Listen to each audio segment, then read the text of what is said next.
సమస్త ఐశ్వర్యము రావడానికి కారణములలో ఒక పూజ ఏమిటి అంటే శివలింగం మీద మారేడు దళం వేయడం. మారేడు దళం ఈనెలు శివలింగానికి తగిలితే లక్ష్మీ కటాక్షం. ఆయన ఇవ్వలేని ఐశ్వర్యం లేదు లోకంలో. అందుకే పటవే నమః అని ఒక నామం ఆయనకి. ఆయనని అడిగితే ఆయన ఇవ్వగలిగినది ఏమిటో మనకి తెలియదు. మౌనంగా ఉంటే నువ్వు ఊహించలేనంత ఇవ్వగలడం. ఆయన శక్తి సామర్థ్యములు అసాధారణములు.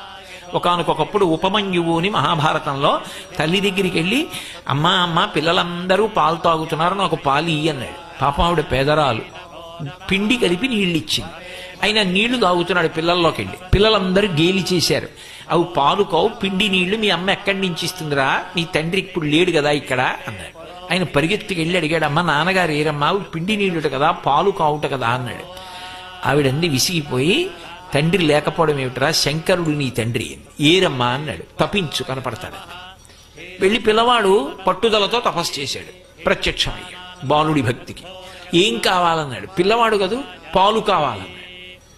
మరే నేను శివుడిరా, పాలా అడిగి ఇంకేం కావాలన్నాడు. నాకు పాలే కావాలన్నాడు. మరి పిల్లలతో మాట వచ్చింది కదా. ఆయన చూశాడు, పాలే కావాలా, నీకోసం పాల సముద్రాన్ని సృష్టిస్తున్నానని క్షీర సముద్రాన్ని సృష్టించాడు. అది ఆయన శక్తి.